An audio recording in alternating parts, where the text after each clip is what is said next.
नमस्कार साथियों, मिधांस की कहानियाँ यूट्यूब चैनल में आपका स्वागत है। आज मैं आपको बताऊंगा धृतराष्ट्र का सर्वनाश द्रौपदी के श्राप से हुआ था या दासी के श्राप से।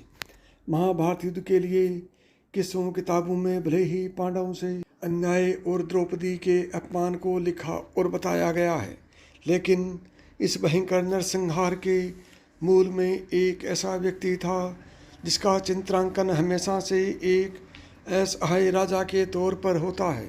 दरअसल ये कोई और नहीं, हस्तिनापुर नरेश धृतराष्ट्र थे।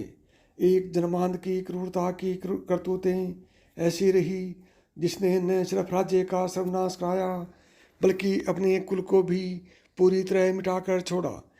धृतराष्ट्र बेहद क्रूर और निर्दयी थे। वे इस आदत के चलते वह जन्म से मृत्यु तक परिवार के लिए मुसीबत बने रहे। कहा जाता है कि पूर्व जन्म के पापों के चलते ही धृतराष्ट्र जन्मांध पैदा हुए थे।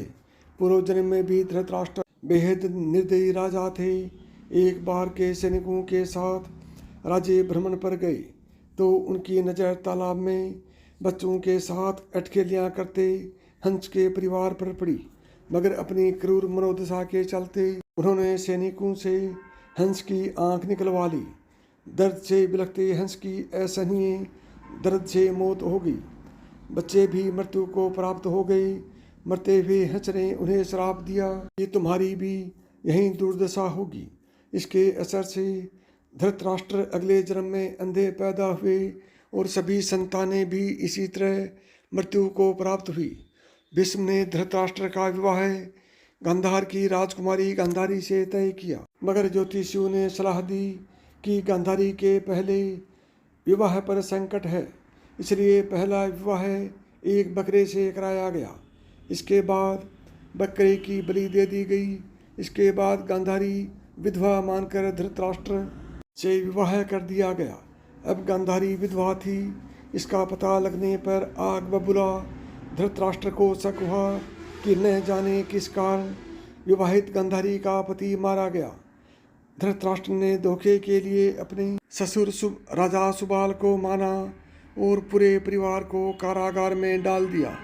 यहाँ पूरे परिवार की जगह सिर्फ एक व्यक्ति का भोजन दिया जाता था।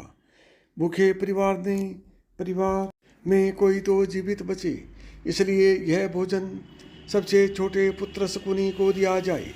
ऐसे में बाकी परिवार भूख से मर गया और शकुनी बहन गांधारी के साथ हस्तिनापुर में बचा रह गया, जिसका बदला उसने कुरु वंश का सर्वनाश करवा कर लिया। धृतराष्ट्र जन्मांध ही नहीं, कामांध भी थे।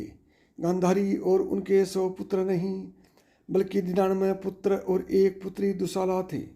इस दौरान गांधारी गर्भवती थी तो धृतराष्ट्र ने राजमहल की दासी से अनाचार किया, जिससे युयुत्स का जन्म हुआ। इस तरह कौरव 100 पूरे हुए। आहत दासी ने धृतराष्ट्र को दवाग्नि में भस्म होने का श्राप दिया।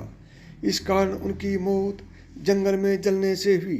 साथियों, मेरी बताई हुई बातें आपको अच्छी लगी हों तो मिधांस की कहानियाँ यूट्यूब चैनल को सब्सक्राइब करें।